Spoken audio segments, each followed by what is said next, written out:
Buenas tardes. En nombre del Poder Judicial del Estado de Nuevo León y del Instituto de Mecanismos Alternativos para la Solución de Controversias, le damos la cordial bienvenida a este día 5 de la Semana de la Mediación. Como orden del día, tenemos la conferencia que impartirá la doctora Ruth Yamilé Vargas Reyes, denominada Conciliación y Perspectiva de Género en Colombia, de quien me permito compartirles una semblanza en este momento.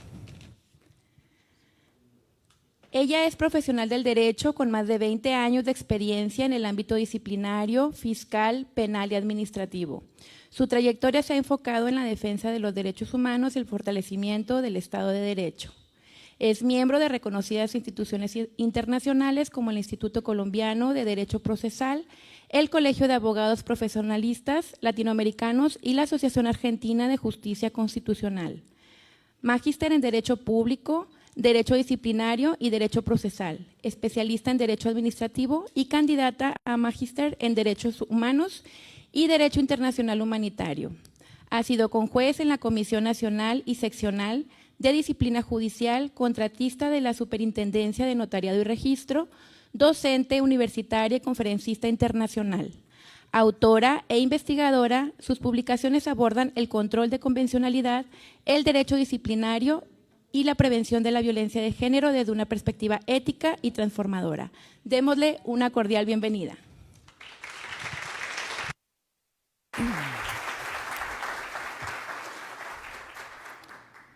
Muy buena tarde para todos y para todas. Pues iniciar extendiendo un cordial saludo de agradecimiento al doctor Jesús España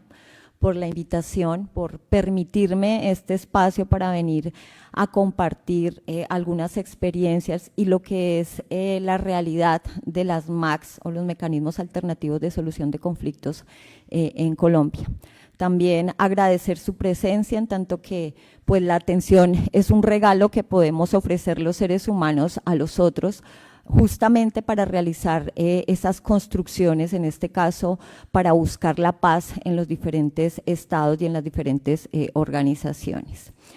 En esta oportunidad, pues quiero hacer referencia a cómo se regula y se tramita en Colombia la conciliación, que es el principal mecanismo alternativo de solución de conflictos. Tengo que iniciar indicando que en Colombia la mediación no opera, aunque se encuentra contemplada,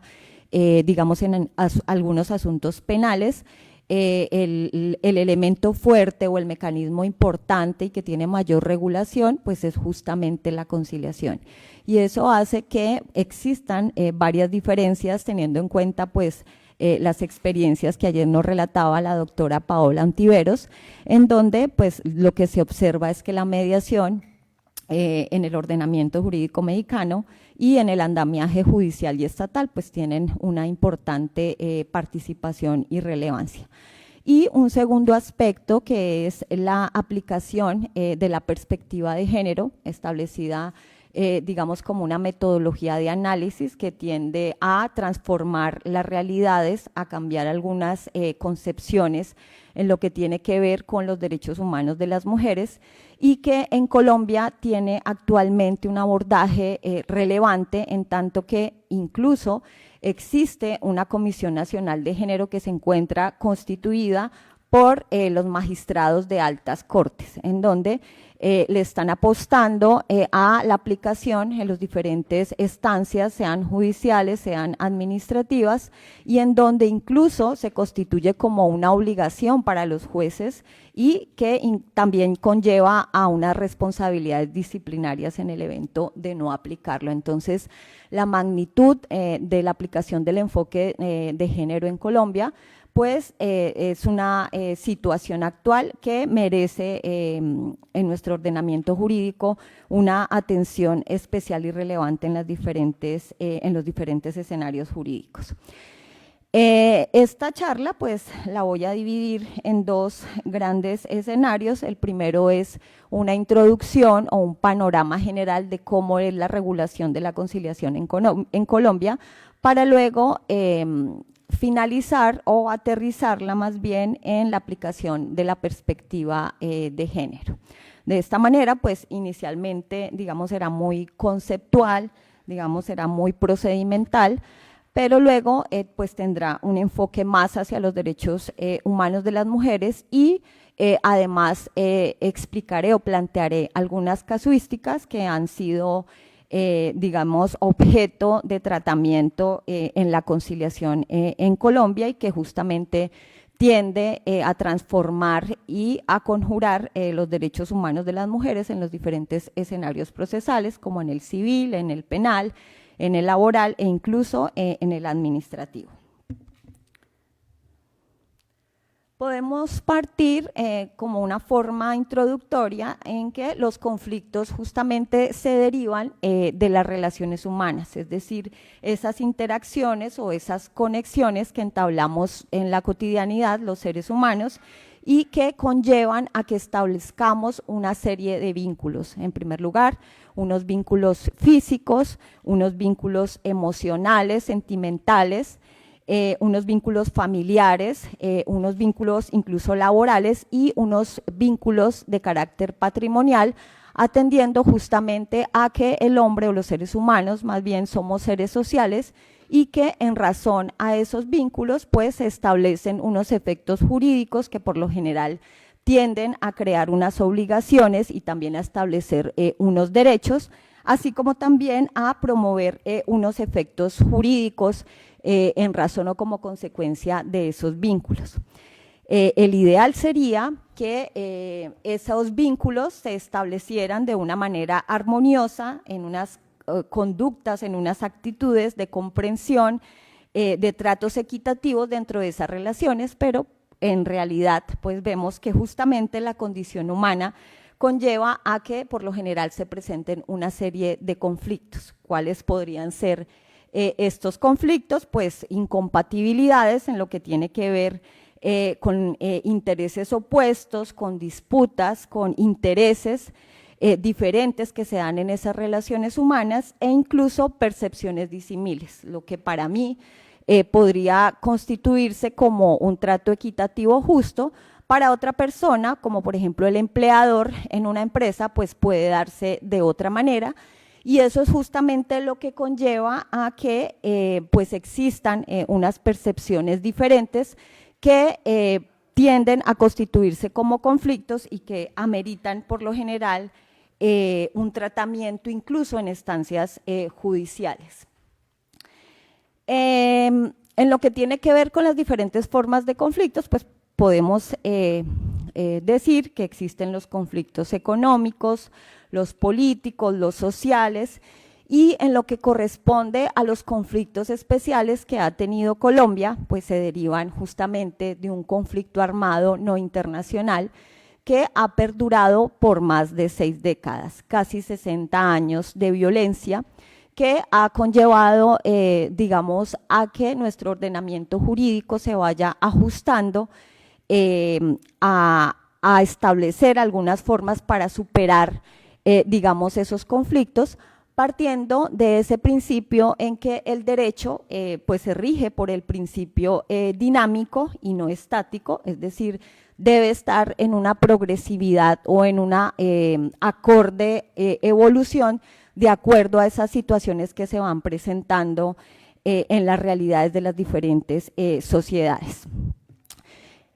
Considero importante que cuando nos dedicamos, por ejemplo, a esa labor de ejercer como conciliadores o como mediadores, que digamos es un concepto que va más allá del ordenamiento jurídico, de establecer digamos unas dinámicas litigiosas, pues este tiene más bien un trasfondo que es justamente transformar realidades a partir de los diálogos. Y esto conlleva a que los conciliadores, los mediadores, pues tengan un panorama amplio de lo que es el conflicto en el territorio o en el seno de esa comunidad en donde está ejerciendo como conciliador y como mediador. Esto conlleva a como dicen que, pues que hay que consultar la historia para no repetirla, más bien yo diría que hay que consultar el pasado para comprender el presente y, digamos, transformar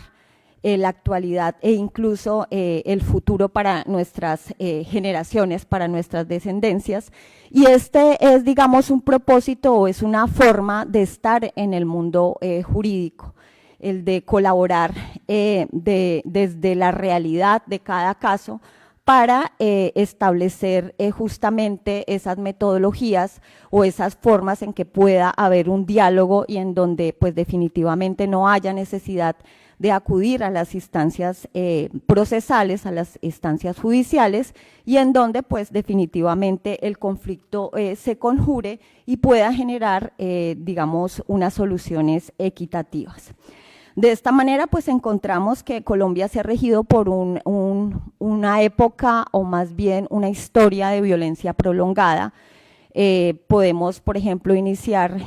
hablando de un periodo de violencia por la ideología política que se da hacia el siglo XIX, en donde partidos como el liberal y el conservador pues se disputaban el poder en Colombia y generaron una época de violencia rotunda en todo el territorio nacional, ocasionando una división y unos conflictos que considero todavía están latentes y que no han podido ser superados. También otros temas como por ejemplo el Bogotazo, un acto digamos de violencia que se presentó por el asesinato de un líder importante como era Jorge Eliezer Gaitán y que visibilizó digamos la intolerancia y la falta de comprensión en lo que tiene que ver con la diferencia entre pensar y hablar diferente. Encontramos también el surgimiento de las guerrillas, los grupos paramilitares, que conllevó a que se consolidara ese conflicto armado interno colombiano, que generaran una cantidad de víctimas y que es justamente el que se comprende dentro de un acuerdo o un marco para la paz, que todavía en diferentes sectores pues no ha sido aceptado porque digamos esos informes de Comisión de la Verdad vislumbran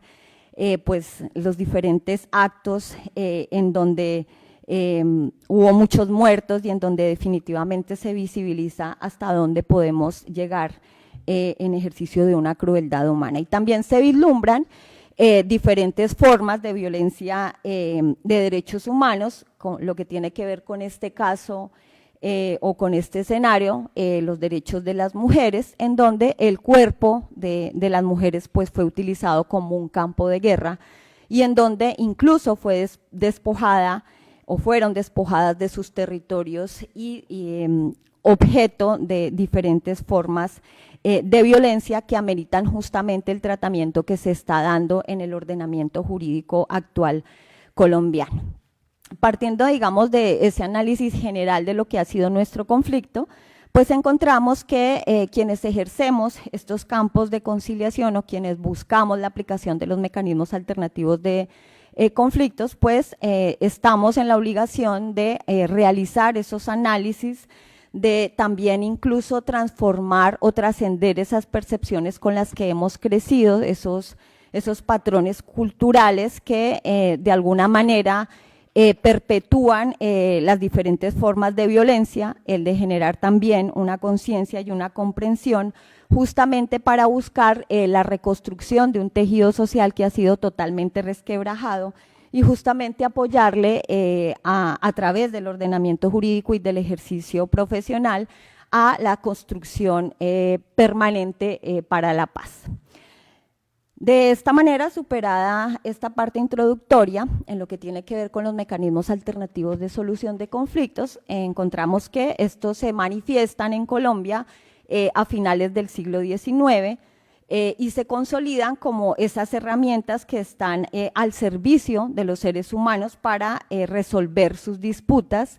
y evitar acudir a las instancias judiciales colombianas que por lo general en este caso tienden a una congestión judicial importante que perpetúa incluso los procesos judiciales hasta 7 u 8 años. Entonces, lo que se ha tratado con la aplicación de los mecanismos de alternativos de solución de conflictos es justamente descongestionar el sistema judicial y garantizar un ejercicio de justicia, digamos, alternativa, que permita que las partes al ceder en diferentes pretensiones o posiciones pues obtengan una resolución digamos más efectiva de lo que tiene que ver con sus pretensiones o con el conflicto planteado. En el ordenamiento jurídico colombiano pues se establecen los 4 mecanismos de solución de conflictos, que se encuentra justamente la mediación, y que, como les decía, no tiene, digamos, una aplicación material en Colombia. Sí se encuentra establecida en algunas normativas, como en el Código Penal, en el Código de Resolución de Conflictos o en el articulado más bien que tiene que ver con la justicia comunitaria policial, la amigable composición y la conciliación, que es, digamos, a lo que le ha apostado el ordenamiento jurídico colombiano, en donde se busca que las partes que están en conflicto pues acudan a un tercero imparcial para resolver esas controversias, y en donde ese tercero imparcial pues pueda proponer unas fórmulas de arreglo, de tal manera que no podríamos hablar de una imparcialidad absoluta, porque el conciliador entraría, digamos, a establecer o a dirigir si ese acuerdo puede ser posible o no, e incluso redirigir a las partes para, digamos, buscar esa solución que se ajuste a la normativa jurídica colombiana del asunto en específico, bien sea en asuntos civiles o en asuntos laborales e incluso de familia. Justamente, digamos, esa concentración o esa atención del ordenamiento jurídico colombiano en la conciliación se deriva en ocasión a que este mecanismo alternativo de solución de conflictos se encuentra elevado como rango constitucional en la Constitución Política de 1991. Antes de esta Constitución, el modelo de Estado que teníamos era un modelo de Estado de Derecho, el cual pues sabemos se rige justamente por el principio de legalidad, por la división de poderes, por la Constitución escrita y por la materialización de derechos civiles y políticos. Sin embargo, es en la Constitución de 1991 en donde, luego de que se presentaran diferentes formas de participación de diferentes sectores, en razón, digamos, a la diversidad que tiene Colombia, por lo menos en comunidades étnicas, en comunidades raciales, en,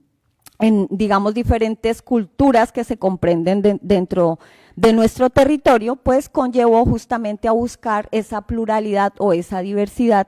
para garantizar la justicia de una manera material, en donde se tuvieran en cuenta los contextos,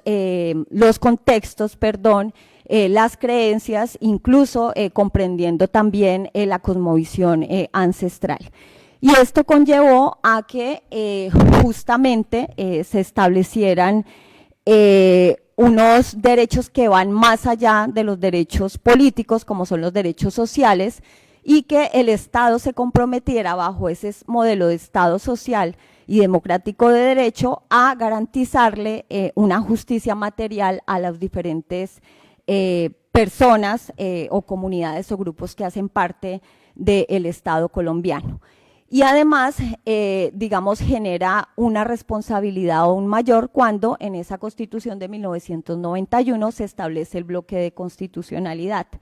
El bloque de constitucionalidad mediante el cual el ordenamiento jurídico colombiano incorpora los tratados internacionales que ha suscrito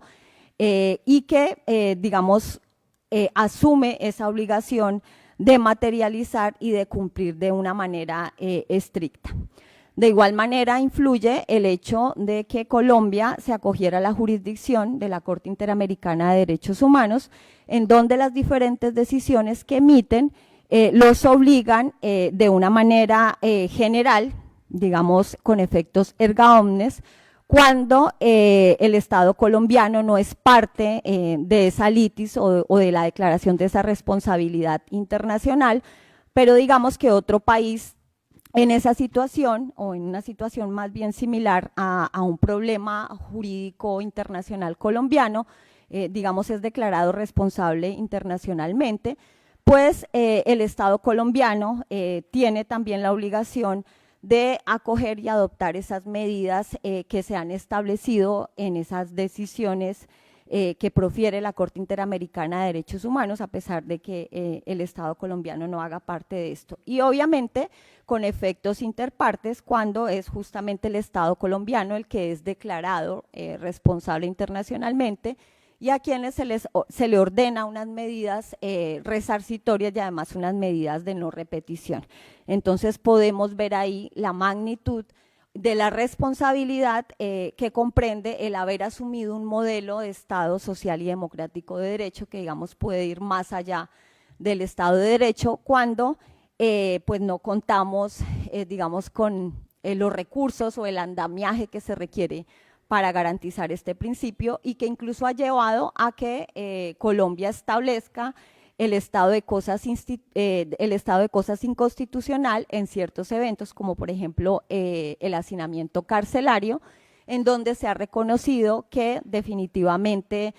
obra una masiva vulneración de derechos humanos y que pues no hemos podido hacer nada al respecto. Y también se comprende dentro de la doctrina de convencionalidad, que es una doctrina que ha venido creciendo y se ha venido alimentando de diferentes decisiones al interior de la Corte Interamericana de Derechos Humanos y por el cual también obliga, en este caso, al Estado colombiano a realizar controles de convencionalidad en lo que tiene que ver con la Constitución, en lo que tiene que ver con las diferentes normativas e incluso de los operadores jurídicos en la emisión de sus diferentes decisiones y que este también, digamos, es un principio, un fundamento que conlleva a la aplicación de la perspectiva de género como se está dando en este momento. En lo que tiene que ver justamente con la conciliación, les decía que este mecanismo se eleva a un rango constitucional en tanto que se establece en el artículo 116 que los particulares pueden investirse de funciones judiciales transitorias justamente en ejercicio de esa participación como conciliadores. Es decir, que en la Constitución de 1991 se establece que obran unas funciones transitorias de cualquier persona, obviamente que tenga una preparación y que cumpla con unos requisitos para administrar justicia, y que es justamente esta la razón por la cual, digamos, la conciliación se acentúa y tiene la importancia en nuestro ordenamiento jurídico colombiano, por esa elevación que le da la Constitución política a un rango constitucional. En lo que tiene que ver, digamos, con la regulación interna, o más bien con las normativas directas, en lo que tiene que ver con la conciliación, pues actualmente se encuentra establecida la Ley 2220 de 2022, que le da un tratamiento, digamos, integral a la conciliación en los diferentes contextos o en las diferentes jurisdicciones, en tanto que la conciliación se ha establecido en algunos casos como requisito de procedibilidad, tanto en el ámbito administrativo como en el ámbito civil, en el ámbito de familia, y en algunos casos en el ámbito laboral. De esta manera, digamos que el conciliador pues tiene esa obligación de proponer unas fórmulas de arreglo y de dar fe, digamos, a esos acuerdos a los que llegan las partes en conflicto y que justamente en razón a esa fe que le otorga al acuerdo, pues este tiene o cumple con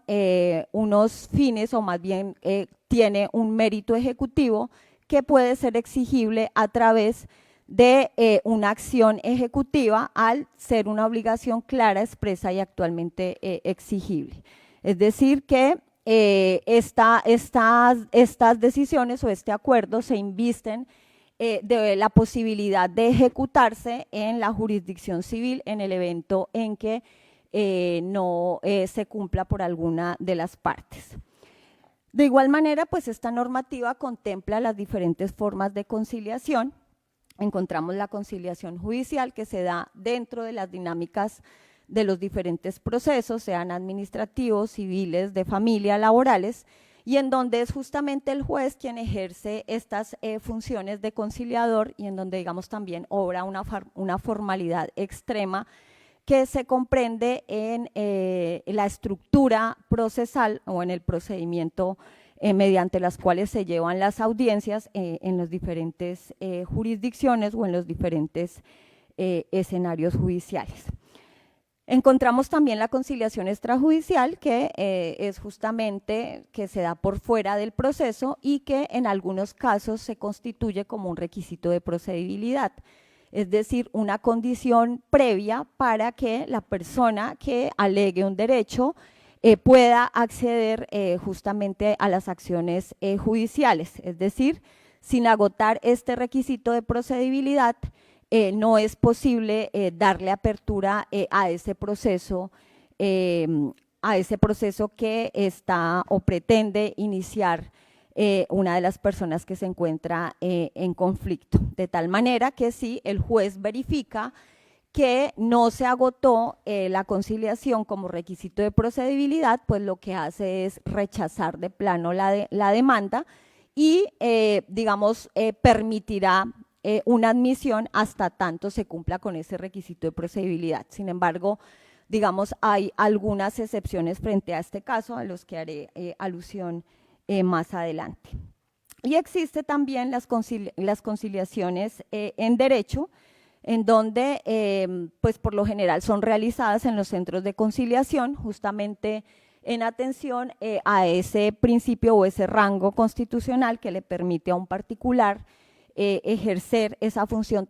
transitoria de administrador de justicia, y también en esos casos en donde son las entidades públicas quienes ejercen esos actos de conciliación. Por ejemplo, en Colombia se encuentra la Procuraduría General de la Nación, que es el Ministerio Público, y en donde se realizan las conciliaciones que tienen que ver con el Estado, es decir, en donde se pretenda un reconocimiento de responsabilidad estatal. De tal manera que es el Ministerio Público como ente de control el que tiene o se encuentra investido de esas facultades para ejercer como conciliador en los asuntos en donde intervienen o puede obrar una responsabilidad por parte del Estado o de las entidades que componen justamente ese engranaje estatal. Encontramos también la conciliación en equidad, que digamos este es un principio o más bien una forma de conciliar de manera comunitaria, es decir, en donde lo que se busca es restablecer la convivencia ciudadana, en donde, digamos, no es necesario que el conciliador sea un abogado, sino es una persona que goza de un reconocimiento al interior de la comunidad y que pues puede, digamos, plantear una forma de solución a los conflictos que se presentan al interior de la comunidad de la cual también hace parte. En Colombia, por ejemplo, encontramos que las comunidades ancestrales o las comunidades étnicas pues tienen las personas o las autoridades indígenas que gozan de ese respeto o esa relevancia social y a los cuales pues acuden para resolver los diferentes conflictos. Por ejemplo, en Colombia hay una comunidad denominada la Guayú, en donde existe la figura del palabrero, es decir, aquella autoridad que goza o es reconocida por cierta conciencia, por cierta sabiduría y a la cual pues acuden justamente para resolver de una manera directa los conflictos sin tener que acudir, por ejemplo, a la justicia ordinaria. Estos acuerdos también gozan de plenos efectos jurídicos, es decir, no tienen una menor importancia en razón a que sea una persona de la misma comunidad quien realice esa intervención como conciliador en los diferentes conflictos.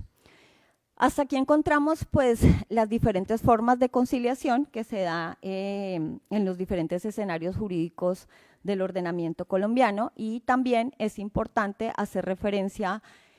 a la utilización de las TIC en el trámite de la conciliación. Digamos que anteriormente, antes de que se presentara la pandemia, ya existían normas que regulaban el uso de las TIC en la conciliación. Sin embargo, digamos, era cuestionado porque se decía que si se iba a tratar un conflicto, lo ideal era que las partes pues se vieran frente a frente y que no se utilizaran, digamos, herramientas como ahora se utilizan, como el metaverso, que también ha sido cuestionado, pero que también es muy útil en temas que tienen que ver con revictimizaciones, por ejemplo, en delitos sexuales contra menores. Digamos que ya se está utilizando esta figura para, digamos, que el impacto que tienen las víctimas de estos delitos a la hora de enfrentarse de alguna manera a su agresor, pues no les genere unas consecuencias que puedan agravar aún más la situación de vulnerabilidad. Y también se comprendía la posibilidad de que esta audiencia, pues, estas audiencias se realizaran de manera virtual. Sin embargo, digamos, no se había dado ese paso a pesar de que ya existía esa regulación, y fue definitivamente cuando se presenta la pandemia que a pesar de que, digamos, el mundo se detuvo por un tiempo, pues los conflictos se acentuaron aún más. Por ejemplo, en Colombia se presentaban problemas entre arrendatarios de negocios, en donde tuvieron que cerrar, pues porque obviamente se adoptaron unas medidas de aislamiento, y eso generaba obviamente un impacto económico tanto en los arrendadores como en los arrendatarios. Entonces, digamos que se vislumbraba, a pesar de que el mundo se encontraba encerrado, en que pues los conflictos todavía continuaban latentes y que era necesario buscar la manera aislada, pues el de tratar de resolver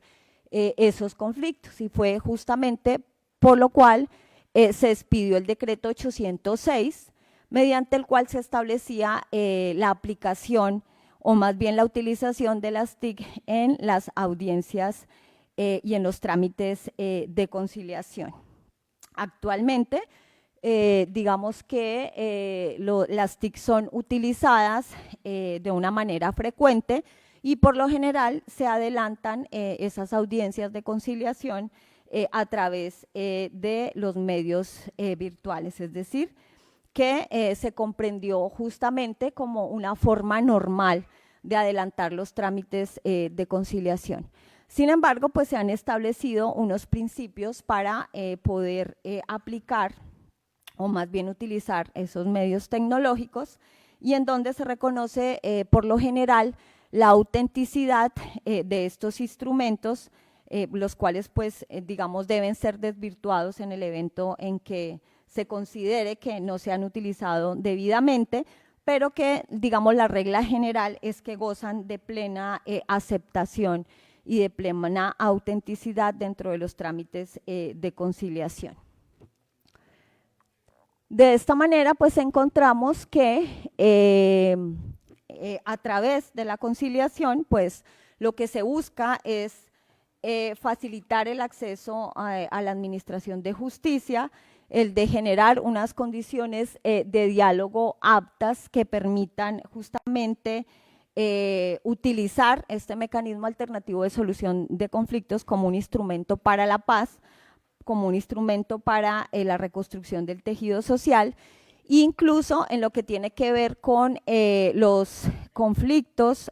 o desavenencias que se dan en el ámbito administrativo, pues a través de la conciliación también se busca, digamos, salvaguardar el interés público y incluso también salvaguardar el interés general. Encontramos entonces que la conciliación en Colombia se rige a partir de unos principios generales que, digamos, en el evento en que no se encuentre una respuesta dentro de esta normativa, como lo es la Ley 2220 de 2022, pues se acude justamente a estos principios. ¿Cuáles son estos? Pues la autocomposición, en donde las partes en conflicto, al conocer sus propias realidades, pues buscan de una manera consensuada establecer unos acuerdos para resolver de manera adecuada la situación que se presenta, acudiendo a un tercero imparcial, quien es el que debe facilitar, digamos, ese diálogo y que pues debe también proponer unas fórmulas de arreglo para que sean digamos, consideradas por las partes que se encuentran en conflicto, es decir, esas fórmulas de arreglo son simplemente proposiciones y no tienen, digamos, un carácter impositivo en lo que tiene que ver con el establecimiento de ese acuerdo. Encontramos también el principio del acceso a la administración de justicia, en donde, digamos, es importante en esta nueva normativa, es decir, la Ley 2220 del 2022, en tanto que se establece esa obligatoriedad por parte del Estado colombiano del andamiaje judicial, del andamiaje administrativo, del andamiaje estatal, el de realizar una cobertura amplia en lo que tiene que ver con los usuarios que requieren de este mecanismo alternativo de solución de conflictos. ¿Por qué? Porque Colombia tiene unas zonas aisladas en donde por lo general no existía la presencia o digamos no se garantizaba ese acceso a la administración de justicia, por ejemplo en la selva amazónica, en donde hay comunidades que se encuentran concentradas y en donde, digamos, en algunos tiempos y más aún cuando era aún más latente el conflicto armado interno, pues, digamos, no tenían esas posibilidades de solucionar o de acceder a la administración de justicia. Entonces, atendiendo a esas realidades, lo que se establece en la normativa,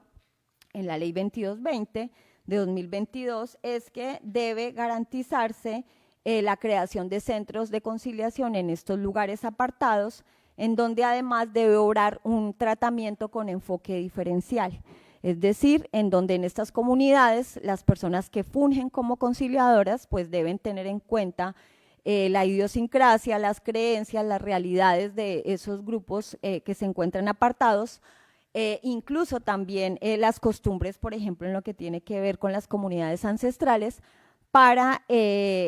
digamos, afianzar la conciliación en esos diferentes sectores y también,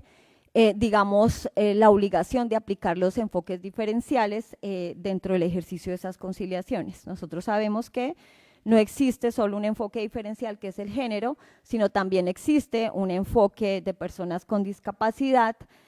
un enfoque racial, entre otros, y lo que dice esta normativa, y es muy ambiciosa, es que las personas que se formen como conciliadores pues deben tener amplios conocimientos al respecto y deben ejercer ese trámite de conciliación y fungir dentro de esas facultades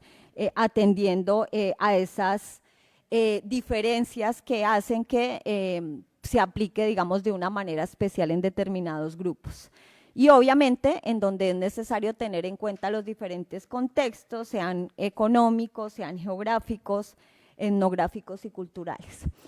También se encuentra el principio de celeridad, que busca obviamente materializar ese acceso a la administración de justicia, en donde lo que se pretende es agilizar los procedimientos para obtener, digamos, una justicia material más inmediata y en donde digamos, lo que se busca es que este mecanismo alternativo de solución de conflictos pues sea utilizado en debida forma por los actores pues que intervienen en ellos, es decir, por ejemplo, el conciliador o incluso los abogados que actúan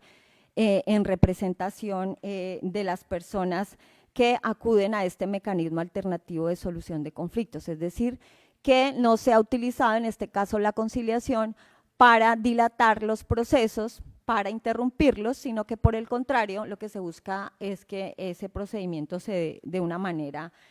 ágil y oportuna. Existe otro principio que es la confidencialidad, es decir, que lo que se dialogue en ese trámite o en esas audiencias de conciliación, pues no puede ser utilizado como medio de prueba en el evento en que se presente un proceso judicial, sino que se vuelve confidencial tanto para las partes como para el conciliador o si es el caso también para el juez cuando digamos se presente dentro de un proceso judicial. Otro principio es el de la informalidad, en donde pues lo que se busca es que ese trámite sea lo más ameno posible, sea lo más fácil para las partes y en donde también se establecen unas excepciones frente al mismo, como lo es especialmente las conciliaciones extrajudiciales que tienen que ver con la responsabilidad del Estado. Si vemos, digamos, la conciliación extrajudicial en el ámbito administrativo es aún más exigente, teniendo en cuenta que se trata de intereses generales y se trata del patrimonio público. Encontramos también el principio de la economía, en donde lo que se busca es recortar, digamos, los costos que puede tener una persona cuando necesita acudir a la administración de justicia, es decir, procesos de muchos años en donde tienen que pagar un abogado, unos honorarios, unos peritazgos, digamos, la utilización de diferentes recursos para materializar ese acceso a la administración de justicia. Entonces, digamos que lo que se busca con la conciliación es justamente que las personas no incurran en gastos, digamos, que sean innecesarios y que además son inciertos porque pues no se sabe cuáles serán las resultas de ese proceso que considera debe entablar. El otro principio, y al cual pues también había hecho referencia, es el de la transitoriedad de las funciones para administrar justicia, en donde digamos que esa función inicia cuando el conciliador, ese particular, recibe esa solicitud de conciliación y emprende un trámite que finalmente culminará bien sea con un acuerdo conciliatorio o con la declaración de la imposibilidad de llegar a un acuerdo, y en donde pues definitivamente se declara fracasada la audiencia y a partir de ello pues podrá acudir al sistema judicial. Encontramos también la independencia del conciliador, en donde pues tiene plena autonomía bajo esos conocimientos que tiene, bajo esos, digamos, conocimientos más bien especiales, pues tiene plena autonomía para dirigir su audiencia de conciliación, para proponer obviamente fórmulas de arreglo y obviamente para suspender el trámite de la conciliación si así lo considera, cuando no se dan los elementos necesarios para garantizar justamente, o más bien para materializar ese acceso a la administración de justicia a través de la conciliación. También se encuentra el de seguridad jurídica, que lo que quiere decir básicamente es que esos acuerdos que se realizan y que hacen tránsito a cosa juzgada, pues gozan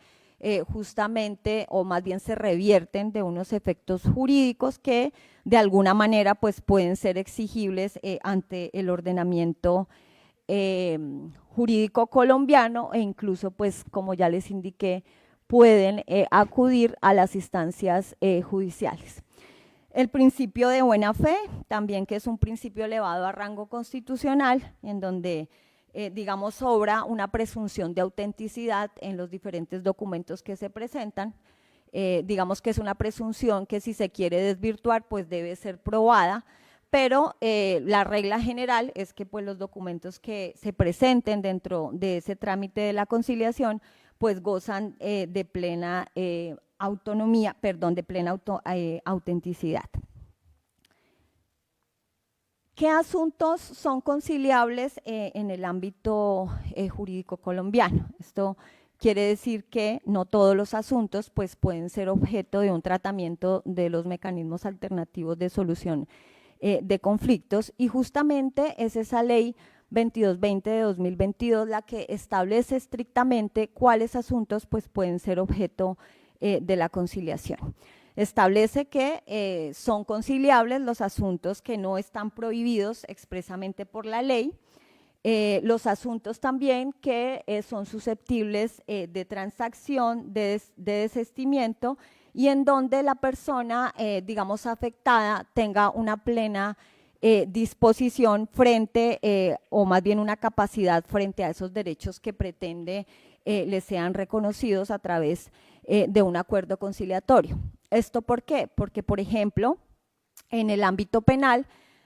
por lo general, la persona, la víctima o el afectado, no tiene esa disposición o esa capacidad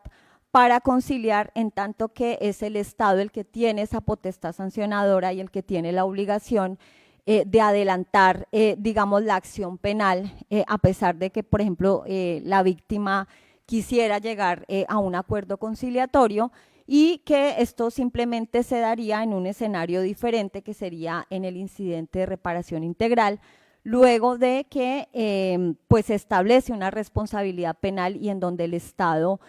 digamos, ha cumplido con esa carga o esa obligación de desplegar su acción punitiva para perseguir el delito que, digamos, se ha cometido.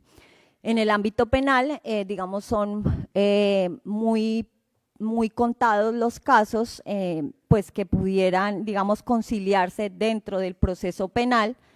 Se encuentran establecidos en el artículo 74 los delitos querellables, es decir, los delitos de menor gravedad, y son todos conciliables luego de que se profiere una sentencia en donde se declara la responsabilidad penal y en donde sucesivamente pues existe otro procedimiento, digamos, civil o pequeño, consecutivo, en donde el juez penal sí instará a las partes en casi 3 oportunidades para que logren un acuerdo conciliatorio para consolidar justamente esos principios o esos derechos a la verdad, a la justicia, a la reparación y a la no repetición. En lo que tiene que ver con los asuntos de naturaleza laboral, por lo general no son objeto de conciliación porque se tratan de derechos ciertos e indiscutibles, es decir, que una persona, a pesar de que quiera, por ejemplo, conciliar respecto de sus prestaciones sociales o de su salario, pues existe una prohibición especial que evita que esa persona deba renunciar o pueda renunciar a esos derechos que ha adquirido. Se trata justamente de un concepto de derechos adquiridos que no es de ninguna manera objeto de conciliación. Y también son conciliables los asuntos que tienen que ver con lo contencioso administrativo, siempre y cuando no afecten el interés general y el patrimonio público del andamiaje estatal. Ya habíamos dicho que la conciliación pues puede adelantarse por los medios electrónicos, por los medios digitales, y que, digamos, es como la normalidad en la que se adelanta actualmente la conciliación. Encontramos también un principio de la gratuidad, en donde lo que se busca es que las personas que acceden a este mecanismo pues no incurran, o por lo menos si incurren en gastos, pues sea en una menor proporción. En Colombia, ¿quiénes están facultados para ejercer como conciliadores? Pues se encuentran los centros de conciliación, se encuentran también los delegados regionales y seccionales de la Defensoría del Pueblo, que pues velan por los derechos humanos y fundamentales de los ciudadanos, el Ministerio Público y sus delegados, que es justamente la Procuraduría General de la Nación, los personeros y también pues los jueces, obviamente, de la República, al interior de los diferentes procesos judiciales. Encontramos también que en las diferentes jurisdicciones la norma establece esa competencia para conocer de esos asuntos o fungir como conciliadores. Por ejemplo, en el ámbito de familia se encuentran los defensores y comisarios de familia, el Ministerio Público, incluso los notarios pueden fungir también con esa función de conciliación, y también los delegados y regionales de la Defensoría del Pueblo, que tienen a su cargo el tratamiento de los asuntos o de los conflictos o desavenencias que se presenten en el marco de las relaciones familiares. Lo mismo sucede en el ámbito laboral. Se encuentran establecidos determinadas personas naturales, determinadas personas jurídicas e incluso entidades para reconocer o más bien tratar esos conflictos que se generan en el ámbito laboral. ¿Cuáles son las entidades que pueden, digamos, fungir como centros de conciliación? Pues las entidades públicas, las personas jurídicas sin ánimo de lucro, los notarios e incluso también los consultorios jurídicos. En Colombia, digamos, se encuentran autorizados los consultorios jurídicos para que realicen esos trámites de conciliación. Obviamente, pues se encuentran supervisados por un director o por un, digámoslo así, un profesor que tiene amplio conocimiento en el tema de los mecanismos alternativos de solución de conflictos y que, digamos, están bajo su dirección, pero por lo general, digamos, en Colombia se realiza un número considerable de conciliaciones en los consultorios jurídicos, obviamente atendiendo a unas cuantías pues que son, digamos, de menor grado frente a lo que tiene que ver a otras pretensiones, como por ejemplo las que se tratan en la Cámara de Comercio, en donde, digamos, existe un tratamiento considerable en lo que tiene que ver con las pretensiones que se llevan a conocimiento de los conciliadores. Existen también en Colombia unos requisitos para ser conciliador, para crear también los centros de conciliación. Digamos que esa inspección y vigilancia se encuentra en cabeza del Ministerio de Justicia, en donde, digamos, se deben cumplir con unos requisitos, como, por ejemplo, el establecimiento de criterios, de protocolos de atención inclusiva con enfoque diferencial, es decir, deben existir unos reglamentos que acrediten ese procedimiento o ese trámite que se darán en los diferentes escenarios en los que se adelante la conciliación y en donde, como ya les he indicado, pues debe existir un conocimiento especializado en lo que tiene que ver con los diferentes enfoques diferenciales. También existen unas condiciones para las personas que pues desean o más bien consideran pueden ejercer como conciliadores. En Colombia se requiere obviamente que sean colombianos, que no se encuentren restringidos de sus derechos civiles, que no se encuentre tampoco incurso en causales de inhabilidad y que además pues tenga unos conocimientos generales en derecho y obviamente unas especialidades que tengan que ver justamente con los mecanismos alternativos de solución de conflictos. Encontramos también que existen unos deberes y unas obligaciones de los conciliadores que generan incluso de cara a su incumplimiento que sean objeto de investigaciones disciplinarias por parte de la Comisión Nacional de Disciplina Judicial. Y ello se da justamente por esas facultades transitorias que se les otorgan para administrar justicia y que en el evento en que se presenten, digamos, diferentes situaciones que tengan que ver con el establecimiento de impedimentos o de recusaciones, pues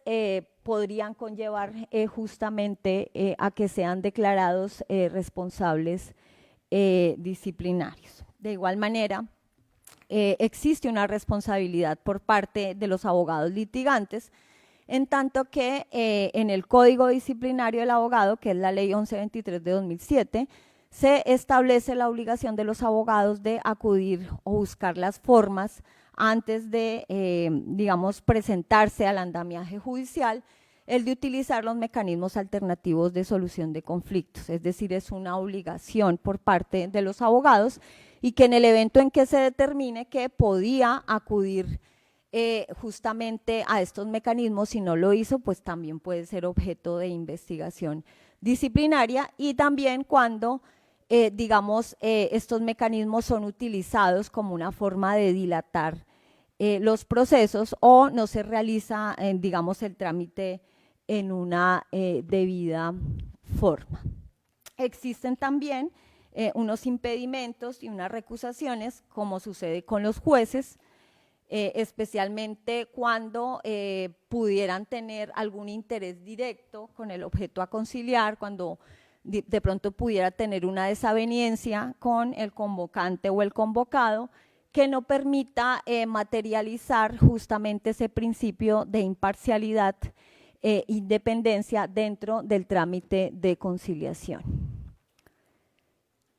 Encontramos entonces un tratamiento especial en lo que tiene que ver con la conciliación extrajudicial en derecho, en donde pues la persona, el peticionario, en este caso sí debe estar asistido por un abogado, y en donde, digamos, se debe presentar una solicitud que tiene unos requisitos muy formales, casi que como los de la presentación de una demanda, en donde, digamos, se debe establecer en primer lugar pues a quién va dirigido, es decir, a qué conciliador, en qué especialidad, la individualización de las partes, es decir, el convocante, que será el futuro demandante si no se llega a un acuerdo, el convocado o demandado. También se debe realizar una descripción del aspecto fáctico para justamente también soportar lo que serán las pretensiones, y también digamos que debe obrar una estimación razonada de la cuantía. Digamos que en el ejercicio o en la praxis lo que se trata siempre es de, en lo que tiene que ver con reparaciones o de perjuicios económicos, pues lo que se busca es primero constituir un dictamen pericial que permita, digamos, darle aún mayor fuerza o credibilidad a esas pretensiones, justamente porque han sido determinadas por un experto en el tema. También se consolidan como la relación de pruebas y digamos que se decía en su momento del por qué pues se deben presentar pruebas en un trámite de conciliación si es que allí no existe una valoración por parte de quien realiza la conciliación, y es justamente para acreditar esa legitimación en la causa por activa. Por ejemplo, si yo me voy a presentar para convocar a mi ex esposo porque me voy a divorciar, pues lo mínimo que puedo acreditar es el acta o la partida de matrimonio que acredita que efectivamente pues sostuvimos una relación, y que también en razón a eso pues también se produjeron unos efectos jurídicos e incluso patrimoniales. Obviamente la ubicación en donde pueden realizarse las citaciones. Luego de recibir esa petición, pues también se presenta otro trámite en donde el conciliador revisa si se dan esos elementos o esos requisitos en la presentación de la conciliación. Si lo revisa y encuentra que hace falta alguno o que no obra claridad, pues devolverá esa petición y le concederá en el término de 5 días al convocante la oportunidad de subsanarla para que, digamos, atendiendo a esas observaciones que se realice, pues presente de manera adecuada esa solicitud de conciliación. Y también, digamos que debe obrar un análisis por parte del conciliador para establecer si el asunto sí puede ser objeto de conciliación y se puede continuar con el trámite en el evento en que ello no sea así, porque, digamos, el convocante no tiene una disposición o una capacidad para poder conciliar, pues sencillamente rechazará esa solicitud atendiendo a que no es posible realizar esa conciliación. Luego, digamos, de subsanado, lo que hace el conciliador es citar a las partes a la audiencia de conciliación, convocante-convocado. Allí pueden acudir, o más bien deben ser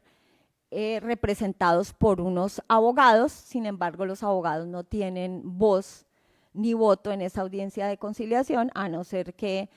el convocante o el convocado en un poder expresamente indique que quien tomará las decisiones o quien se manifestará en esa audiencia de conciliación,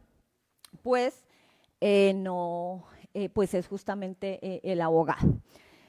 También digamos que existen unos efectos en lo que tiene que ver con el requisito de procedibilidad, y es, por ejemplo, en el caso en que o el convocante o el convocado no asista a la audiencia de conciliación, Y entonces se tiene establecido que dentro del término de los 3 días siguientes, la persona que no asiste a esa conciliación, pues debe justificar su inasistencia. Esto es supremamente importante porque en el evento de declararse fracasada por esa, digamos, esa inasistencia sin que se hubiera justificado, si se presenta la demanda, esa ausencia o esa falta de comparecencia a la audiencia de conciliación se tiene como una presunción en contra de la persona que no asistió a la audiencia. Entonces, digamos que entraría perdiendo en el pleito, en tanto que pues, lo que es susceptible de confesión, digamos, ya tendría una consecuencia a la hora de adoptarse una decisión en derecho por parte del juez que tiene el conocimiento del tema. Existe también, digamos que esto sí ya es muy solemne, no voy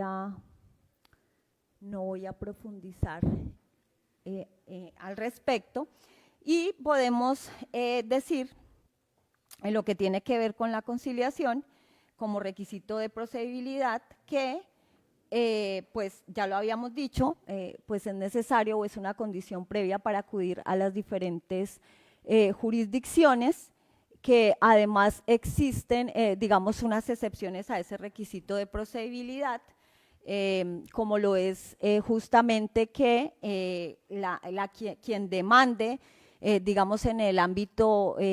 administrativo sea una misma entidad pública contra otra. Entonces, digamos que ahí no se surtiría esa necesidad de cumplirse o agotarse con ese requisito de procedibilidad. También, digamos, cuando no, el convocante no cuenta con la información de la persona a quien va a convocar, definitivamente no la ubica, entonces digamos que sí puede presentar la demanda sin agotar ese requisito de procedibilidad, y cuando también el asunto requiera de medidas cautelares, es decir, si yo voy a solicitar un embargo o cualquier otra forma de medida, sea nominada o innominada, pues no tengo la obligación de acudir a ese requisito de procedibilidad, porque digamos que ahí ya estaría advirtiéndole a la contraparte que pues voy a presentar unas medidas cautelares, y puede ser que en el evento en que obre una decisión o una sentencia, pues no pueda ser ejecutable justamente porque, por ejemplo, el convocado o el demandado en este caso se insolventó y no tiene los bienes para, digamos, responder por esas obligaciones establecidas en la sentencia. En lo que tiene que ver con los asuntos laborales, ya habíamos dicho pues, que allí no existe por lo general el requisito de procedibilidad al tratarse de derechos ciertos e indiscutibles, y además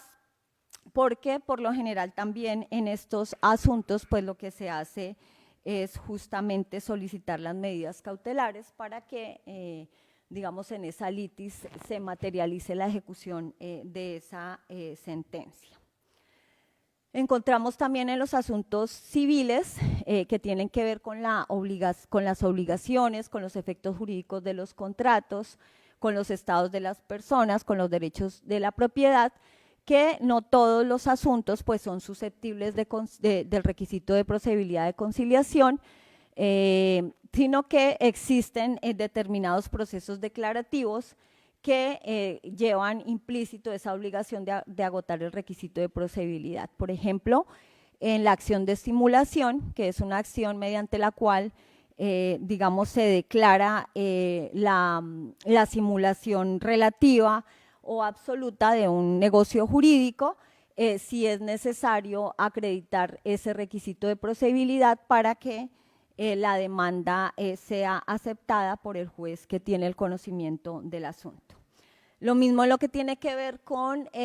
los asuntos de familia, especialmente las obligaciones alimentarias, el régimen de visitas de los menores,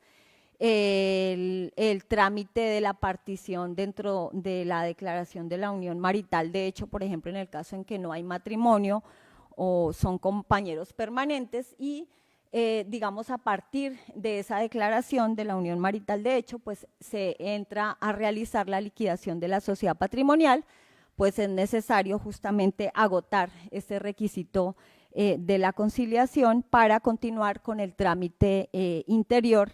en sede de los jueces de familia. En lo que tiene que ver con lo contencioso administrativo, pues digamos que estas son las acciones mediante las cuales cualquier ciudadano acude a los jueces administrativos para declarar, digamos, la nulidad de un acto administrativo que ha sido proferido por una entidad estatal y que, digamos, viola, por ejemplo, o lesionan más bien los derechos o intereses legítimos del ciudadano, en donde también, digamos, puede obrar una vulneración del derecho a la defensa o de audiencias dentro del trámite que conllevó justamente a la expedición de ese acto administrativo, en donde también puede obrar una falsa motivación y en donde también puede obrar, digamos, unas desviaciones del poder de la persona o del funcionario que, digamos, adelanta o profiere ese acto administrativo. Entonces, frente a esto existe un medio de control que se llama la acción de nulidad y restablecimiento del derecho, en donde el ciudadano que, digamos, ha sido afectado con la producción de un acto administrativo, pues puede acudir a los jueces contenciosos para que se declare la nulidad de ese acto administrativo y se restablezca sus derechos. Pero para poder acceder, digamos, a ese escenario, pues es necesario que se agote ese requisito de procedibilidad, es decir, el de citar a la entidad para que, digamos, se le dé la oportunidad de que pueda, digamos, declarar de una manera autónoma la nulidad de ese acto administrativo. También procede en el medio de control de la reparación directa, en donde pues los ciudadanos también acceden a la administración de justicia, en este caso en el ámbito administrativo, cuando consideran que obra un daño antijurídico que lesiona sus intereses, bien sea por actos u omisiones o operaciones administrativas, y en donde, digamos, se establece un daño que requiere de una reparación y de unas medidas justamente para garantizar ese resarcimiento que fue consecuencia de ese acto que generó un daño antijurídico. En este caso, pues también es necesario agotar ese requisito de procedibilidad. Pero también en el aspecto administrativo existen unas excepciones, es decir, existen unos asuntos que no son conciliables, como lo es, por ejemplo, los que tienen que ver con las obligaciones o más bien el carácter tributario, en lo que tiene que ver con los procesos ejecutivos por contratación estatal. Digamos también cuando se presenta la caducidad de la acción, por ejemplo, la acción de nulidad y restablecimiento del derecho tiene un término de 4 meses para poder ser presentada ante lo contencioso y resulta que se superó ese trámite y no se realizó esa conciliación prejudicial, pues entonces aquí el ciudadano no tendría derecho, digamos, a presentar ya esa conciliación extrajudicial y mucho menos a acudir a la administración de justicia. Digamos que aquí son aún más exigentes en lo que tiene que ver con la conciliación, porque como les había indicado, pues existe una protección reforzada de legalidad, en donde en este caso el conciliador, que resulta ser, digamos, un delegado de la Procuraduría, no pueden conciliar en ninguna otra entidad más, sino en la Procuraduría General de la Nación, pues tiene, digamos, esa obligación de garantizar justamente el interés general y por ello, digamos que en el evento en que se presente un acuerdo conciliatorio que tenga que ver con ese ámbito administrativo, pues existe un control adicional solo en estos casos que es realizado por los jueces contenciosos administrativos, es decir, si yo cito a una entidad pública y llegamos a un acuerdo y lo plasmamos en un documento, pues el conciliador inmediatamente tiene que enviarlo al juez competente o al tribunal, de acuerdo a la cuantía, y allí, digamos, el juez revisará y establecerá si se cumplen, digamos, con esas obligaciones de salvaguarda al patrimonio y del interés general, y podrá impartirle una aprobación justamente a ese acuerdo conciliatorio. En el evento en que considere que no, pues deshace el acuerdo conciliatorio y se declara fracasada la audiencia, o más bien ese acuerdo que se celebró en la audiencia de conciliación. También, para que sea procedente, digamos, la realización de una audiencia o del agotamiento de la conciliación extrajudicial en el ámbito administrativo, todas las entidades públicas deben contar con unos comités de conciliación que son conformados por funcionarios de la misma entidad,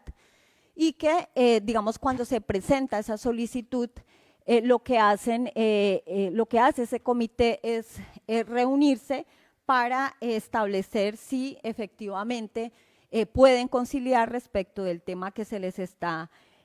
presentando. Entonces, digamos que allí se establece una responsabilidad aún mayor por parte de las entidades públicas, quienes tienen esa obligación de revisar de manera detallada esas solicitudes de conciliación y esos acuerdos en los que pudiera, digamos, involucrarse a la entidad pública que va a ser demandada. En el ámbito penal, pues ya les había indicado que la conciliación es excepcional en atención a que es el Estado el que tiene esa potestad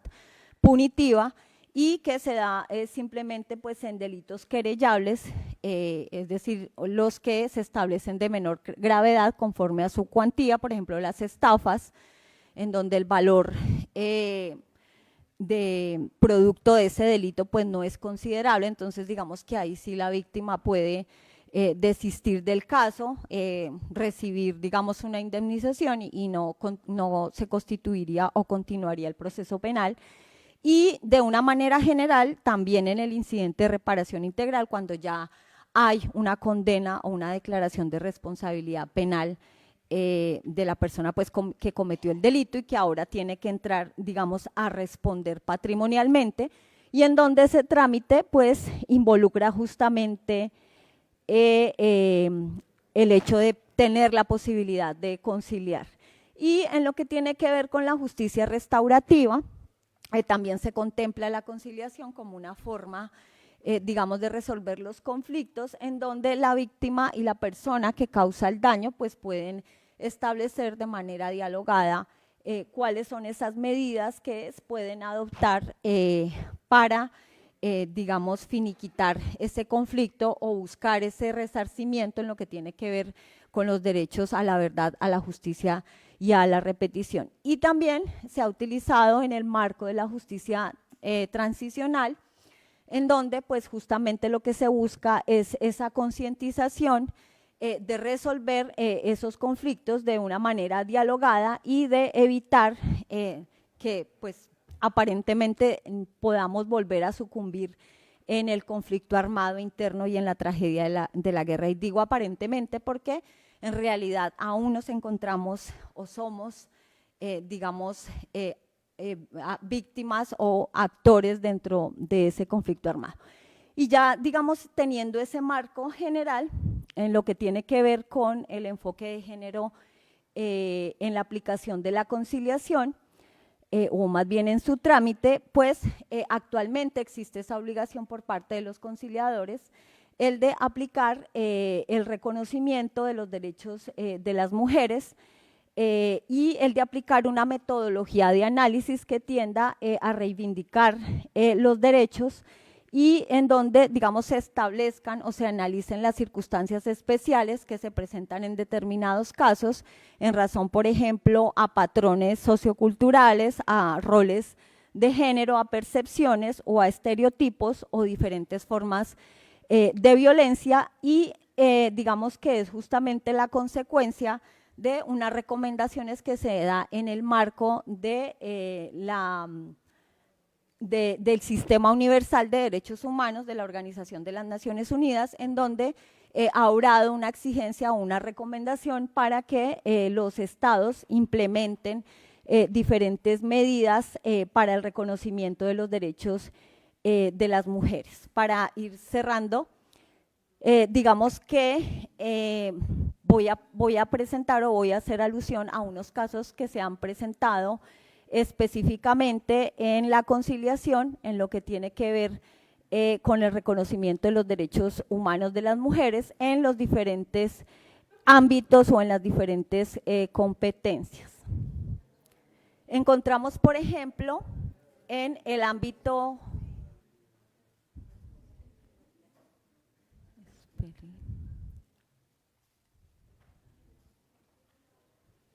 Encontramos, por ejemplo, en el ámbito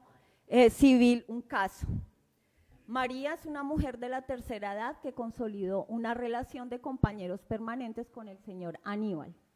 Conformaron un patrimonio económico importante adquiriendo 6 propiedades.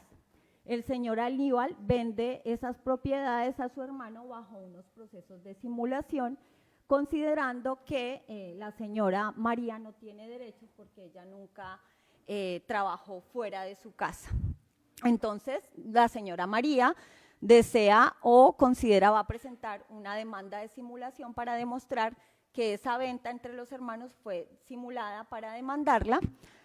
defraudarla, perdón, y pues en este caso es obviamente necesario acudir a ese requisito de procedibilidad que es la conciliación, y en donde, digamos, el conciliador debe tener, digamos, amplios conocimientos en lo que tiene que ver con esas diferentes formas en las que a través de las concepciones sociales que se han presentado, pues se pueden defraudar los derechos de la señora María. En este caso no hubo una conciliación, pero el juez civil determinó que debía aplicarse la violencia patrimonial de género dentro de ese proceso, porque justamente el señor Aníbal, para defraudarla, pues vendió los bienes aparentemente a su hermano y de esta manera pues ella no pudo hacer exigible esos derechos en su momento dentro de un proceso de divorcio. Por ejemplo, también en el ámbito laboral, dice, Mario se encontraba casado con Silvia, conoce a Paula y sostiene una relación extramatrimonial. Entonces, don Mario pues convive una semana con Silvia y la otra semana convive con Paula, es decir, con su esposa y también con su nueva compañera. Y el señor Mario resulta que fallece y digamos alcanza a reclamar o a solicitar su pensión. Entonces la esposa, la señora Silvia, acude al seguro para que le reconozcan pues su derecho a la pensión de sobrevivientes. El seguro pues indica que efectivamente la señora es la que tiene el derecho porque es la esposa, porque la otra no tiene derecho porque es la amante, y bueno, realizan una clase de enjuiciamientos que conllevan justamente a desconocerle esos derechos también a quien fuere pues la compañera adicional del señor Mario, y como consecuencia de esto pues ella acude a la jurisdicción en donde se profiere una decisión, digamos, equitativa, en donde se reconoce la mitad de la pensión a la esposa y la otra mitad de la pensión a la persona que, digamos, fue la compañera también permanente de esa persona. Digamos que esta es una decisión muy controversial porque la Corte Suprema de Justicia realiza un análisis en donde indica pues que a pesar de esas circunstancias, pues las dos tienen derecho a esas erogaciones patrimoniales. Entonces veamos cómo allí también pudo agotarse el mecanismo de la conciliación y cómo también hubiera podido el conciliador dirimir este conflicto de una manera consensuada entre las dos partes. En lo que tiene que ver con el ámbito administrativo, el caso es: Sofía es capitana de la Policía Nacional. Sofía desde niña experimenta cuadros de depresión y bipolaridad. Sofía, dentro del ejercicio de sus funciones, pues es requerida para que acompañe a unos nuevos estudiantes a un polígono. ella se encuentra atravesando justamente una de estas crisis y le dice a su superior que no lo va a hacer porque no se siente pues en plenas condiciones. Como consecuencia de esto, le inician un proceso disciplinario y le establecen una sanción a través de un acto administrativo, es decir, la suspenden 3 años del ejercicio de sus funciones justamente porque no pues cumplió con esos deberes funcionales. Como consecuencia de ello, pues ella va a acceder a la acción de nulidad y restablecimiento del derecho para desvirtuar o desacreditar ese acto administrativo que la sancionó, pero previo a ello, pues debe acudir al mecanismo de la conciliación extrajudicial para agotar ese requisito de procedibilidad. En este caso, pues la entidad no concilió y posteriormente el Consejo de Estado, luego de agotarse un procedimiento, pues establece que es necesario declarar la nulidad y restablecimiento de ese acto porque existe una forma de violencia ejercida en contra de quien ejercía como capitana, en donde no se tuvo en cuenta esas condiciones especiales como era que pues, padecía desde muy niña un cuadro de depresión y un cuadro de bipolaridad. Entonces veamos cómo el conciliador en esa etapa prejudicial hubiera podido instar a la entidad y a la convocante para que justamente, digamos, dirimieran ese conflicto antes de pasar a la acción de nulidad y restablecimiento del derecho. Y un último caso que es el siguiente. Maribel es una mujer desplazada por la violencia y reconocida como víctima en el marco del conflicto armado internacional colombiano. Maribel se encuentra en estado de embarazo y tiene 8 hijos más. Maribel es atendida en un centro médico del estado. El día del parto acude al centro médico para dar a luz. Maribel sufre diferentes tratos consecutivos de violencia obstétrica y pierde como consecuencia a su hijo. Adicional a esto, la intervienen para que no pueda concebir sin su autorización. Entonces, digamos que aquí obra un daño antijurídico que ella no tenía por qué soportar, porque además de esas condiciones diferenciales como desplazada, pues acude y al centro médico en ese ejercicio de confianza legítima por las entidades y las instituciones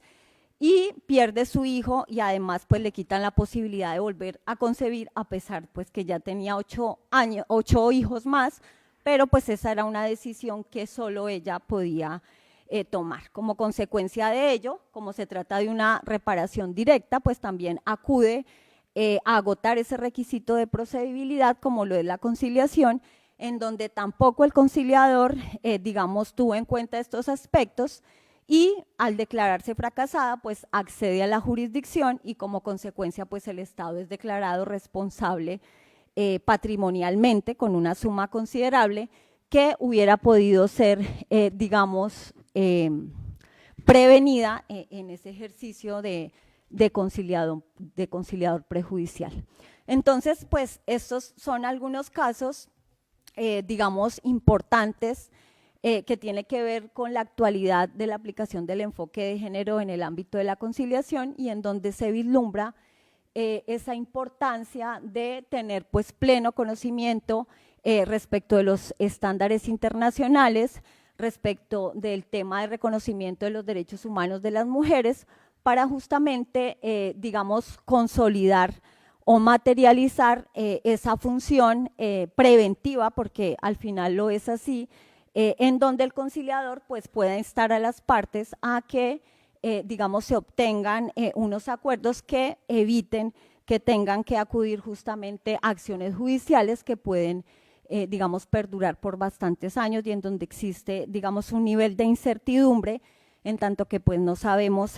cuál va a ser las resultas de ese proceso. Estas son entonces algunas realidades en lo que tiene que ver con este tema. Yo les voy a dejar las diapositivas por si quieren adquirirlas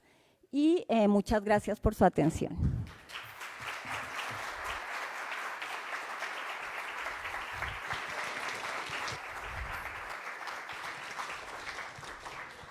Agradecemos y felicitamos a la doctora Ruth Yamilé Vargas Reyes por su excelente conferencia. Ahora bien, vamos a pasar a un espacio de preguntas. nuestros compañeros nos van a estar apoyando. Si pueden levantar la mano. Gracias. Licenciada Ruth, excelente tema y tenga la seguridad que nos hemos sentido muy halagados con su presencia. Me llama mucho la atención las personas que tengo la impresión de que es una justicia descentralizada para dar atención a los conflictos o pequeños conflictos que hay en diferentes comunidades. Mi pregunta es, ¿cómo se nombran esas personas? Y en caso de incumplimiento de algún acuerdo, ¿cuál sería la manera de ejecutarse? ¿O cómo sería el procedimiento o el recurso que se tienen para que se cumplan ese convenio? ¿Y a quién le dan cuenta? Muchas gracias. Ese es justamente el tema de la justicia en equidad, ¿no? En donde, digamos, la comunidad escoge dentro de su seno, pues la persona que considera tiene esas capacidades para resolver esos conflictos. Esto también pues tiene unos efectos jurídicos porque también, digamos, se establece al final dentro de un documento que también puede ser objeto, puede cobrar efectos jurídicos en la justicia ordinaria. Entonces, digamos que también hace tránsito a cosa juzgada y que justamente a pesar de que se trata de una justicia en equidad, pues que también tiene, digamos, unas exigencias y unos procedimientos que acreditan a que esos acuerdos se materialicen incluso dentro de la jurisdicción. También, digamos,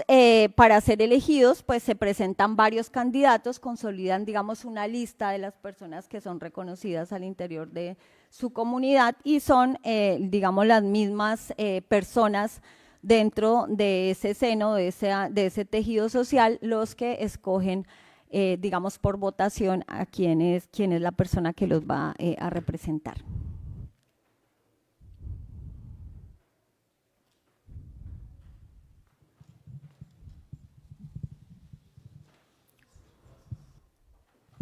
Buenas tardes. Excelente exposición y gracias porque nos llevaste rapidito, pero muy bien,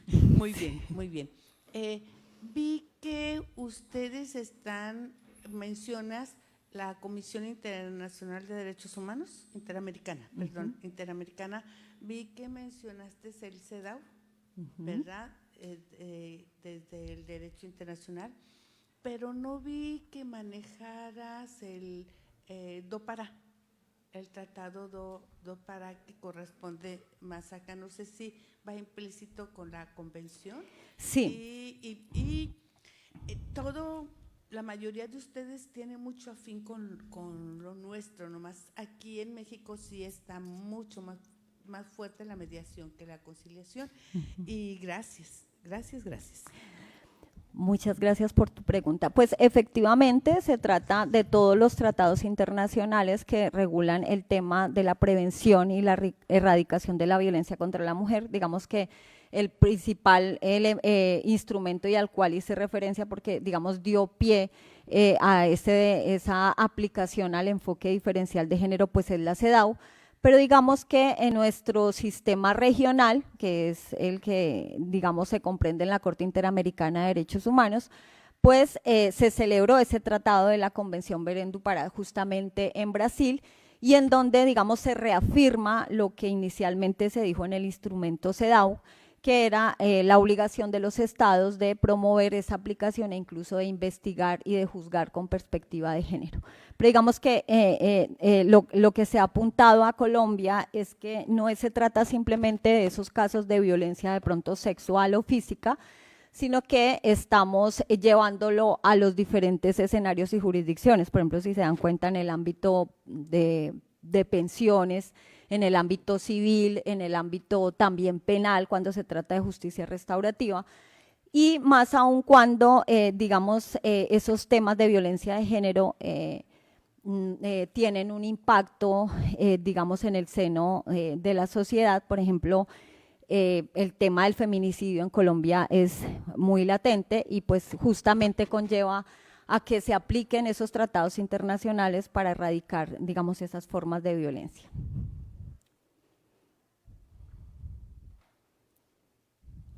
¿Alguien más gusta participar? Tenemos un espacio para una última pregunta. Bien,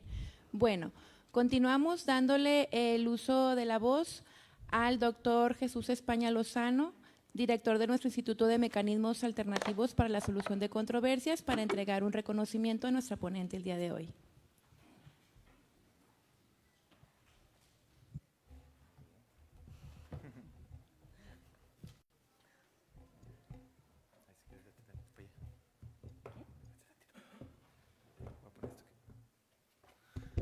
Bien, pues muy contentos todos, ¿no? La verdad es que ha sido una semana bien productiva, una semana llena de muchos conocimientos. Los ponentes que han tenido la disposición de venir, de acompañarnos, pues nos han dejado mucho aprendizaje y eso, la verdad es que ha sido de mucho valor para esta semana de la mediación. Voy a entregar entonces el reconocimiento bien merecido a la doctora, que a la letra dice: el Poder Judicial del Estado de Nuevo León, a través del Instituto de Mecanismos Alternativos para la Solución de Controversias, otorga el presente reconocimiento a la doctora Ruth Yamil Vargas Reyes por su valiosa participación con la conferencia Conciliación y Perspectiva de Género en Colombia, en el marco de la Semana de la Mediación 2025, organizado por el Instituto de Mecanismos Alternativos para la Solución de Controversias del Estado de Nuevo León, realizada del 3 al 7 de noviembre del 2025. Lo firma un servidor en Monterrey, Nuevo León, a 7 de noviembre del 2025. Muchísimas felicidades, doctora. Vamos a para acá. Muchas gracias por su atención y pongo a su disposición las diapositivas en donde, bueno, pues por cuestiones de tiempo no pude ahondar en otros temas, pero digamos que ahí está consolidada toda la información que hace referencia a la actualidad de este tema en el ordenamiento jurídico colombiano. Muchas gracias por su atención.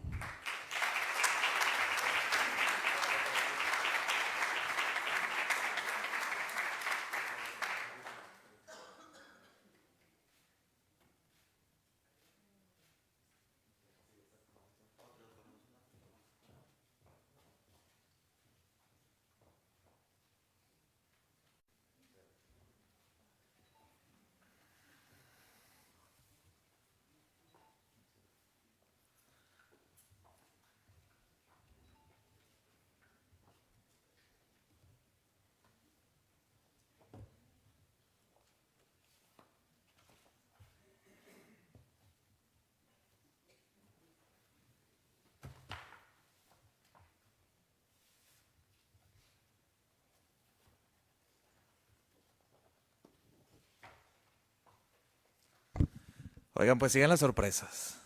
Déjenme, les platico que hemos aprovechado esta semana de la mediación para entregar una serie de reconocimientos a aquellas personas que a lo largo de estos 20 años pues han formado parte de este servicio de mediación al público. La semana, durante el martes, el miércoles, estuvimos entregando reconocimientos a estudiantes que formaron parte de los concursos de mediación interuniversitarios. También en la mañana entregamos a la doctora Aide del TEC de Monterrey. Entonces, la verdad es que hacemos esta semana de la mediación sin obviar a estas personas, sin dejar pasar todas estas personas que han puesto su granito de arena para que estos eventos pues sean una realidad. Ustedes recordarán, hace 20 años hacíamos congresos o diplomados de mediación y había 5 o 6 personas que apenas estábamos entrando del tema y entonces poco a poco ha ido incrementándose más con esto. Entonces, la participación de los estudiantes pues también ha sido una premisa para que esto pueda seguir adelante. Y hoy queremos destacar la participación de 3 personas que han, digamos, puesto su vida al servicio del Centro de Mediación de la ciudad de Monterrey. Voy a pedir que pasen, por favor, Elvia Guadalupe Torres Morales, Erika Cerda Manjarres y Estela Cantú Cantú.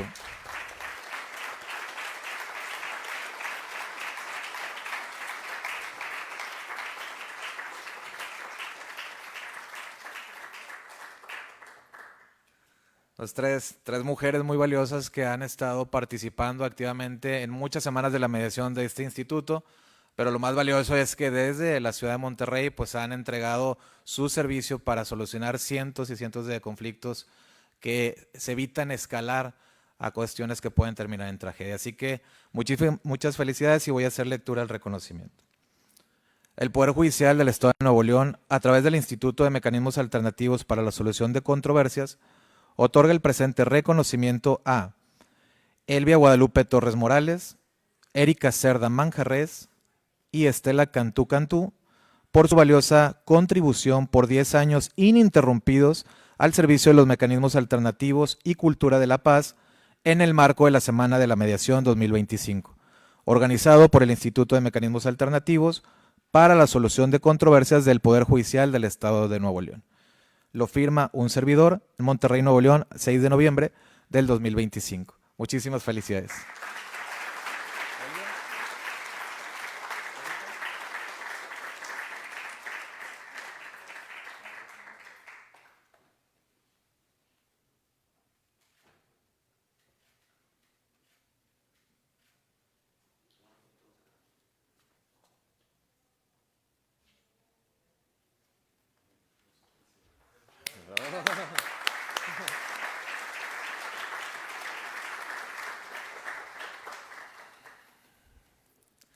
Bien, y el último de la tarde, ya para ir cerrando nuestra semana de actividades, vamos a hacer también la entrega del refrendo de certificación al Centro de Mecanismos Alternativos certificado del municipio de Monterrey. Y esto lo vamos a entregar al licenciado Rafael Eduardo Ramos, secretario de Participación Ciudadana, a quien le pido por favor que pase al frente.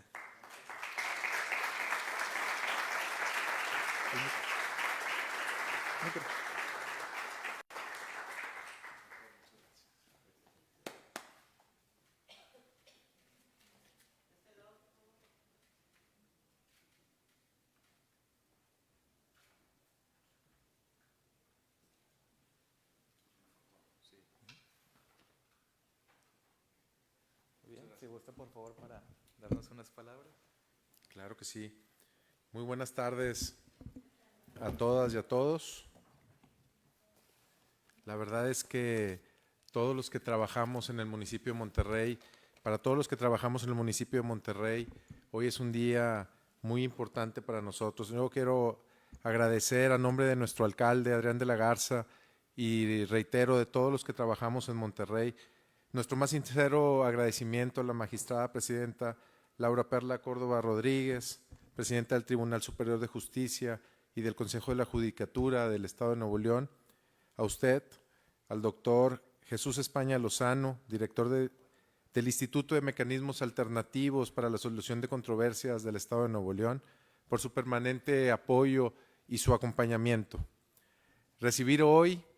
el refrendo de la certificación representa para todos nosotros no solo un reconocimiento institucional, sino también un compromiso renovado con la cultura del diálogo, la paz y la convivencia ciudadana. Agradecemos profundamente al Instituto por su respaldo en la formación y en la capacitación de nuevos facilitadores certificados, quienes son el corazón de este esfuerzo y quienes día a día contribuyen a que el entendimiento prevalezca sobre el conflicto. En Monterrey creemos firmemente que la participación ciudadana es la base de un gobierno cercano, incluyente y humano. Por ello, la mediación no solo es una herramienta jurídica, sino un puente de diálogo que fortalece el tejido social de toda nuestra ciudad. Agradezco nuevamente al Poder Judicial del Estado de Nuevo León por su apertura y su compromiso con la justicia alternativa y a todas las personas que hacen posible esta Semana de la Mediación, que nos inspira a seguir construyendo una ciudad más empática y participativa. Muchas gracias a todos y buenas tardes.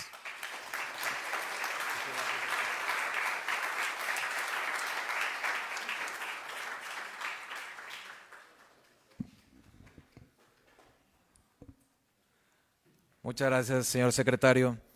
Pues la verdad es que este tipo de sinergia que se hace entre el Poder Judicial y los municipios,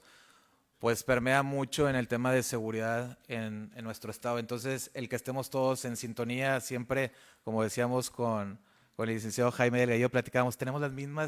los mismos objetivos, vamos hacia el mismo lugar, entonces, ¿por qué no hacer sinergia y estar de la mano caminando sobre este tema? Así que muchísimas gracias, secretario, porque a final de cuentas esto es lo que se busca, que sigamos construyendo un camino de paz.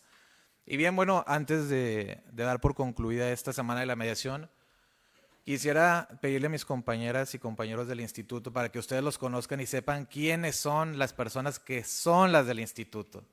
Todas, por favor, que pasen al frente. Porque ellos son los que realmente hacen todo esto.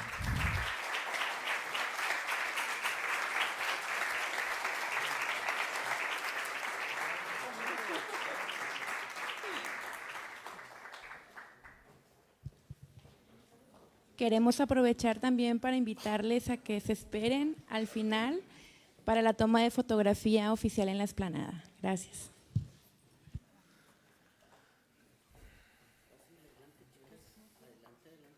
Adelante, adelante.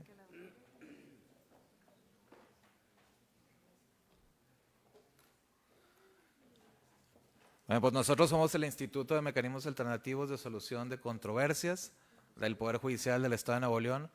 y cumplimos 20 años. Solo 2 personas han estado 20 años, por acá está la doctora Gloria, el licenciado Perales que por acá anda, y hay personas que han ido y pasado por este instituto, pero quienes están hoy aquí al frente son las personas encargadas de dar solución a miles de asuntos que llegan al instituto, y con toda su calidad humana ellos brindan el servicio a toda la ciudadanía. Así que muchísimas felicidades también para todos ustedes.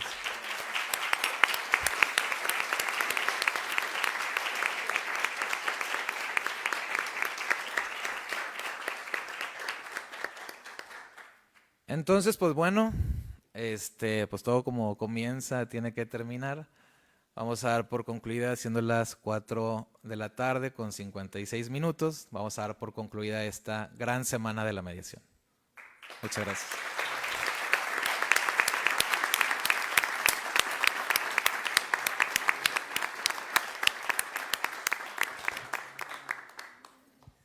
Muchas gracias a todos nuevamente y les pedimos que se queden al final para la toma de la foto oficial de este gran evento, reiterándoles nuestro agradecimiento nuevamente en nombre del Instituto de Mecanismos Alternativos para la Solución de Controversias, liderado por el doctor Jesús España Lozano.